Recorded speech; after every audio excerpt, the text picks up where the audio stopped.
Guys আমাদের বাড়িতে আজ হচ্ছে মোমো বানানো, বাড়িতেই বানাচ্ছি। আমার মা আর আমার একটা বৌদি মিলে বানাচ্ছে।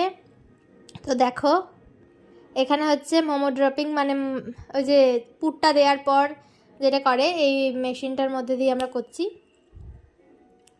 সো এটার করার পর তারপর এবার পুরটা দেয়া হলো, এবার প্রেস করা হবে, দেখে নাও। আর গাইস দারুণ হয়েছে, কে কে খাবে তাড়াতাড়ি চলে আসো, চলে আসো তাড়াতাড়ি গাইস, যে যে খাবে হোমমেড মোমো। সো পুরো দোকান থেকে ফেল, মানে দোকানের থেকেও টেস্টি আর ইয়াম্মি হয়েছে, দারুণ দারুণ হয়েছে। এখানে স্টিম করছে একটা বৌদি, দেখে নাও। স্টিম করাও হয়ে যাচ্ছে। তো স্টিম করার পর এবার স্টিম থেকে নামিয়েও নেওয়া হয়ে গেছে অনেকগুলি।